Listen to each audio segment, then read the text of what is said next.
overall, I thought it went pretty well. I think that there wasn't a whole lot that jumped out and surprised me, which I think is okay. I think that, we were certainly looking for some people to swim well, and I think that a lot of people did. It was nice to, be at home and have that kind of energy and have, our whole team getting up there and able to race and do the things that we want to see them do. And, so I thought all in all for a first meet, it was a good one to come into, and a good one for people to kind of get that first collegiate meet under their belt. Carnegie always is a huge challenge. They're very talented. They're well coached. We always know that they are going to compete against us and swim really well. And I fully expect that to happen this week as well. It's their first meet of the year. It's at their place. So, I know they're going to be excited. I know they're going to want to swim fast. I know they're going to want to put on a show. And it's going to be a uphill climb for us. No doubt about it. I think that, at the end of the day, if we can go in, if we can perform to the way I believe we can perform and give it everything we got, no matter what the score says at the end of the meet, I think we can walk away having a successful meet.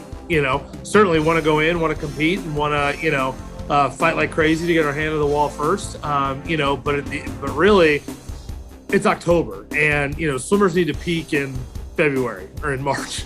So we got a long way to go. But that doesn't mean we want to just do whatever, right? We're gonna compete real hard. We're gonna do everything we can and fight like crazy. And the chips are gonna fall, but fingers crossed, hoping for the best, and just ready to compete against another UAA school.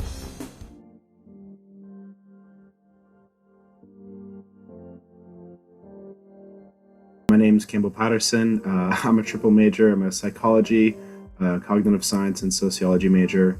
I'm a senior, a fourth-year student here, and I'm on the swimming and diving team. I'm working with Dr. Short in the psych department. So she mainly works with children. So she runs the Alert Lab, which is primarily focused on early intervention with kids. So specifically the research that I'm doing revolves around COVID and how children develop socially and how those two factors interact. So a paper that I've been working on for a little bit now kind of looks at what were things that were happening before in the household when it came to developing as socially for children in the household, and then how has that been impacted with COVID-19. My mom is a speech pathologist, and so she actually worked with a lot of kids in kind of a similar way to what Dr. Short would do. A little different, obviously. She focuses more on speech, but I'd always wanted to do something similar to what my mom had done, at least as kind of one focus or one area that I might eventually become or make a career out of. And so that had driven myself to doing some child work with, I am a coach on the swim team and other things like that. So working with children. So when I got here, I took some child psychology courses, specifically one of them with Dr. Short last spring.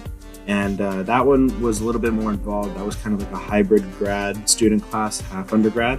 And so then after that class concluded, I started working with the professor on research in that area. It definitely has changed what I thought I would be doing in terms of, initially I was more planning on doing clinical psychology, which would deal more with people my age or adolescents, even to adulthood.